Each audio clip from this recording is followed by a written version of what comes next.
For generations, we've been told dinosaurs vanished and the age of mammals began. A clean break. But what if that narrative is incomplete? What if, for millions of years, another, equally terrifying group of reptiles stepped out of the shadows, claiming the Earth as their own and rewriting the rules of supremacy? Picture Earth 66 million years ago. A cosmic impact shatters the planet. The reign of non-avian dinosaurs, a dynasty lasting 165 million years, crumbles into dust. The air chokes with ash, sunlight fades, and a profound silence descends. In the popular imagination, this catastrophic event cleared the stage, ushering in the undisputed age of mammals. Rodents scurried from burrows, hoofed creatures timidly explored a desolate world, and our tiny mammalian ancestors, once relegated to the shadows, were finally free to inherit the Earth. But this widely accepted timeline overlooks a crucial, awe-inspiring chapter. It ignores a fierce and dominant lineage that not only survived the cataclysm, but thrived in its aftermath, becoming the apex predators of a shattered world. These were the Sebecids. Sebecids were not dinosaurs, nor were they your typical crocodiles. They were a unique family of prehistoric, fully terrestrial crocodilomorphs, masters of the land, with a lineage stretching back to the ancient pseudosuchians. Their story is one of incredible resilience, evolutionary innovation, and a forgotten dominion that challenged the very notion of immediate mammalian supremacy after the KPG extinction. These weren't sluggish, swamp-dwelling lurkers. These were swift, powerful, upright hunters built for pursuit and ambush on dry land. Their sharp, blade-like teeth designed for slicing flesh, not just crushing bone. For millions of years, they were the undisputed kings of the continents, particularly across South America and later Europe, filling the void left by the great theropods. Their ascent wasn't a slow, gradual climb, it was an explosive takeover, demonstrating a power and adaptability that belies their common obscurity in the annals of prehistory. To understand their extraordinary dominance, we must first trace their beginnings. The Sebecid story doesn't start with a bang, but with a whisper. For decades, paleontologists believed all Sebecids emerged after the dinosaur extinction. But then a discovery changed everything: Ogasucus. Unearthed from the fornations of Spain, the fossil record of Ogasucus pushed the Sebecid timeline back, revealing that this tiny progenitor actually lived during the final years of the dinosaur reign, approximately 67.7 million years ago. Imagine this, a world still dominated by giants, and here was Ogasucus, a creature no bigger than a large monitor lizard. Adults stretched a mere 1 meter in length, weighing a paltry 9 kilograms. It was a minnow in an ocean of leviathans. This humble ancestor navigated a perilous landscape, sharing its habitat with a multitude of carnivorous dinosaurs. 8 different species of theropods stalked the same Spanish terrain.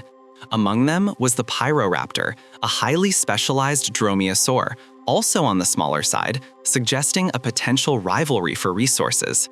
The world of Ogasucus was also populated by enormous hadrosaurs, heavily armored ankylosaurs, and colossal iguanodons. To survive, Ogasucus developed an arsenal of specialized traits. Its powerful jaws were easily capable of cracking eggs or tearing into the flesh of smaller prey. But its most striking advantage was its speed. Unlike its more famous, low-slung crocodilian cousins, Ogasucus possessed upright, long legs and reduced armor, making it surprisingly agile. This streamlined build lightened its weight and granted it superior velocity, allowing it to outmaneuver slower, juvenile dinosaurs. However, even with its speed and sharp bite, most dinosaurs would quickly grow too large for Ogasucus to prey upon. Thus, its primary diet likely consisted of non-dinosaurian prey, small mammals, amphibians, and perhaps the eggs and hatchlings of even the larger dinosaurs, a dangerous but potentially rewarding food source. Ogasucus was an unlikely candidate for survival, living in the shadow of giants, yet it possessed a secret weapon. It was small. In a world teetering on the brink of ecological collapse, size would prove to be a critical factor. When the asteroid struck, obliterating creatures over 25 kilograms, Ogasucus, or a close unidentified relative, would defy the odds. While the exact mechanisms of its survival remain a subject of scientific debate, its diminutive stature undoubtedly played a significant role. Additionally, like some modern crocodilians, Sebecids are thought to have possessed incredibly slow metabolisms. This adaptation meant they could subsist on minimal food, an invaluable trait in a desolate, post-apocalyptic world where resources were scarce. Ogasucus, the tiny survivor, would have the last laugh, carrying the torch for an entire lineage. The survival of Ogasucus and its kin was nothing short of pivotal. They were the last bastion of the Sebecids lineage, poised to inherit a shattered Earth. The KP extinction event, while catastrophic, also created an unprecedented ecological vacuum. With the colossal dinosaurs gone, the landscape was ripe for new apex predators. And the Sebecids, unburdened by competition, seized the opportunity with astonishing rapidity. In just 500,000 years, a mere blink in geological time, they underwent a dramatic evolutionary surge, scaling up in size and power to dominate the emerging food chains. This was the dawn of the Paleocene Sebecids. Consider Zulmasucus, one of the earliest known Paleocene giants. Its fossils, unearthed in what is now Bolivia, tell a remarkable story of explosive growth. Zulmasucus was roughly 3 times the size of its humble ancestor, Ogasucus. While not yet a true behemoth, this rapid tripling in size was an extraordinary feat, cementing its status as the largest predator in its environment. This new king of the fluvial and lacustrine habitats would have stalked a landscape increasingly populated by newly diversifying mammals and amphibians, most of them weighing less than a kilogram, easy prey for a creature of Zulmasucus's formidable size. Its terrestrial adaptations remained, with a rounded tail, unlike the tapered, swimming-adapted tails of modern crocodilians, confirming its preference for dry land.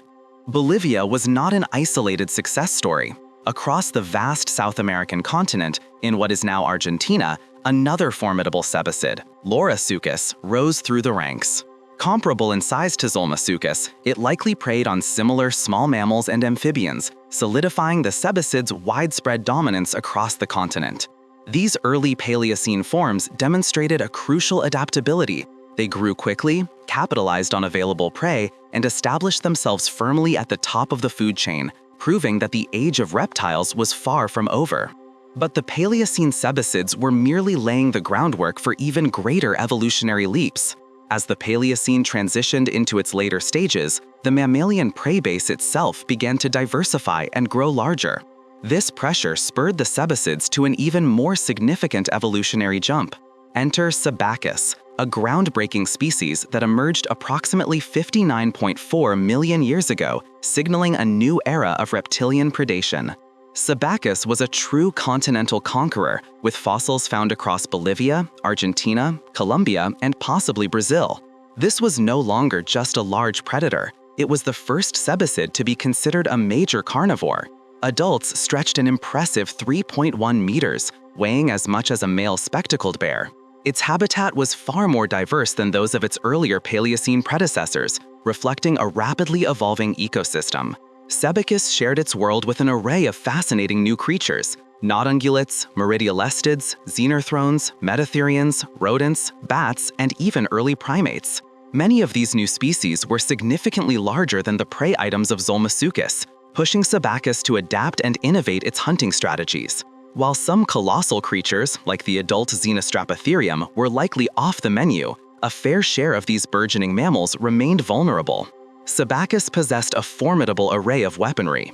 Its most striking feature was an exceptionally deep snout, a structural marvel that allowed for the attachment of highly powerful jaw muscles, particularly those used for a devastating downward bite. This adaptation granted Sebacus an incredibly efficient bite force, a trait also observed in modern crocodilians, but its method of killing was distinctly unique. Unlike living crocodilians, which often possess rounded, widely spaced teeth designed for gripping and tearing large chunks of food, Sebacus was armed with ziphodont teeth. These blade-like, serrated teeth were perfectly suited for slicing through meat. The teeth of Sebacus bore a chilling resemblance to those of the massive theropod dinosaurs, most notably the Tyrannosaurs. Both shared serrated edges equipped with rounded protrusions called denticles, interspersed with sharp clefts. When Sebecids clamped down, these clefts would effectively press the victim's flesh between the serrations, tearing it apart with surgical precision, inflicting extreme trauma. This specialized dentition, a hallmark of many Sebecids, cemented Sebecids and its relatives as a serious and terrifying threat to any creature in their path. Yet, despite its impressive adaptations, Sebecids wasn't entirely unchallenged. It had to contend with other formidable predators, most notably the emergent terror birds, specifically the medium-sized Androsaurus and Phorosaurus. These avian giants added another layer of complexity to the Paleocene food web. Furthermore, analyses of Sebecids' brain case suggested a relatively primitive intelligence, potentially granting a slight advantage to its more cunning mammalian prey and rival predators. But make no mistake, the Sebecids were only growing stronger. Sebecids, while a significant evolutionary leap, was merely a prelude to the true giants that would emerge in their golden age. The Eocene epoch, following the Paleocene, marked the zenith of Sebecid power. As mammalian lineages continued their explosive diversification and, crucially, their increase in size, the Sebecids responded in kind. This ecological arms race pushed them to their absolute maximum dimensions, creating some of the most fearsome land predators Earth had ever seen since the extinction of the non-avian dinosaurs. This was the era of the Titans, led by the colossal Baranasucus. Baranasucus was a true monster, a predator of unprecedented scale. Its fossils, scattered across Venezuela, Argentina, and Peru, speak of a reign that spanned much of South America. Scientists estimate that adult Baranasucus could have weighed a staggering 1,720 kilograms, making it more than 4 times heavier than the average polar bear, the largest terrestrial predator alive today. While some initial estimates suggested lengths of up to 10 meters, more conservative figures place it around 6.3 meters, still an incredibly impressive size for a terrestrial crocodilomorph. Thanks to its sheer mass and devastating capabilities, Baranasucus faced no natural threats in its environment. It was, by far, the largest and most dominant predator in its ecosystem. Its diet would have included a wide array of large mammals, such as various nautungulates and massive glyptodons. Even colossal creatures like the Xenostrapatherium, weighing over a ton, were likely on the menu for this Goliath. Baranasucus wasn't just a threat to herbivores, it may have even preyed on other carnivores, including smaller coexisting Sebecids and potentially even the formidable terror birds. This creature was built for absolute domination. What made Baranasucus even more terrifying was its surprising speed. Despite its immense size, it possessed highly developed legs and relatively light armor, composed of osteoderms running along its head, back, and tail. This lean, muscular build allowed it to move with a speed that belied its bulk, making it a truly formidable pursuit predator. The sheer lethality of Baranasucus and its kin is believed to be a key factor in the puzzling absence of large mammalian predators in South America during the earlier stages of the Cenozoic era. Their reign was so absolute that it suppressed the emergence of competing mammalian carnivores, effectively carving out a niche that no other animal could challenge. But the Sebecids' terror wasn't confined to South America. Around the same time, this remarkable family successfully extended its dominion across the Atlantic, conquering Europe. While earlier Sebecids, such as Iberosucus and Ogasucus, had already established a presence in Europe, none reached the level of dominance achieved by the giant Dinosaurus. Fossil dating indicates Dinosaurus emerged approximately 1 million years after the oldest Baranasucus fossils and made its home in what is now France. Though not as closely related to Baranasucus as it was to other Sebecids, it shared a common trait with its South American counterpart: monumental size. Dinosaurus was another giant, estimated to reach lengths of up to 5.3 meters from head to tail. While slightly smaller than Baranasucus, it was still the largest terrestrial predator to stalk Cenozoic Europe. Intriguingly, Dinosaurs rivaled Barinosuchus in skull size, possessing a proportionally larger skull, which may even have been larger in absolute terms. This colossal head housed an even more robust set of teeth than those seen in other Sebecids. This potent combination of a massive skull and powerful dentition allowed Dinosaurs to take down virtually any animal it encountered, including Perissodactyls weighing over 2 tons. It was likely the only predator in its European habitat capable of tackling such formidable prey. However, even Dinosaurs faced competition from other crocodilians, large terrestrial birds, and hyenodonts, highlighting the ongoing ecological pressures of the time. Unfortunately, even the formidable size and power of Dinosaurs could not safeguard its reign indefinitely. Approximately 37 million years ago, it vanished from the fossil record, marking the end of the Sebecid dynasty in Europe. Its demise, in many ways, heralded the ascendancy of mammals on the continent, as Dinosaurs was one of the last large reptilian predators to dominate the European landscape. The precise cause of its downfall remains unknown, but it is widely attributed to significant climate changes that disproportionately affected reptiles compared to mammals, impacting their ability to thrive in a rapidly shifting environment. Yet, the Sebecids story was not quite over. Their South American relatives, resilient and persistent, were destined for a much longer and more enduring reign. While Europe saw the swift decline of its Sebecid giants, South America remained a stronghold for these magnificent creatures.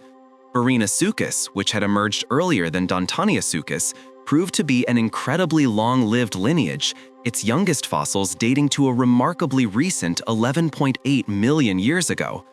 This suggests an astonishing reign of over 30 million years for this single species, a testament to its supreme adaptability and dominance. This late extinction date also positions Barinosuchus, along with Langstonia, another South American sebecid that vanished at the same time, as the very last known members of their incredible family. Langstonia, though smaller than the colossal Barinosuchus, was no less formidable within its own ecological niche. It stood as the undisputed apex predator in its environment, outmatching all coexisting terrestrial carnivores, including the somewhat large Spiridons. With relatively little competition for top predator status, one might assume these last Sebecids could have maintained their dominion indefinitely. But even for the kings of the continent, no reign can last forever. The extinctions of Barinosuchus and Langstonia have long captivated paleontologists, as both appeared to be at the absolute pinnacle of their evolutionary success just prior to their abrupt disappearance. This puzzling end has fueled considerable debate and various conjectures. The prevailing theory behind their final demise paints a picture of dramatic environmental upheaval. At the time of their vanishing, the ancient, sprawling system of massive rivers within the Amazon basin began to fragment and break apart. This monumental change unleashed immense ecological shifts across South America. These alterations were further exacerbated by the gradual yet powerful uplift of the Andes mountain range, which fundamentally reshaped the continent's geography and climate. The combined effect of these geological and hydrological changes led to the mass extinction of many lineages of hoofed animals, the very prey that the large Sebecids relied upon. Essentially, these last magnificent predators were starved out of existence. With the final disappearance of the Sebecids, the age of mammals was truly and finally allowed to flourish without challenge from these formidable reptiles. The continent was now open for mammalian carnivores to evolve and diversify, filling the vacant apex predator niches. However, even with the Sebecids gone, the mammalian ascendancy wasn't entirely unchallenged. For another 11 million years, the contemporary terror birds remained at large, continuing their own fierce predatory reign, a final echo of the reptilian dominance that had so profoundly shaped South America for millions of years. The Sebecids of Dionenes is a powerful reminder that history is rarely as simple as we imagine. It's a testament to the incredible tenacity of life, the dynamic interplay of evolution and extinction, and the hidden chapters that often reshape our understanding of Earth's ancient past. These terrestrial crocodilomorphs carved out an empire, defied extinction, and held the mantle of supreme predators long after the dinosaurs were gone, proving that the age of reptiles continued in a form both unexpected and utterly terrifying.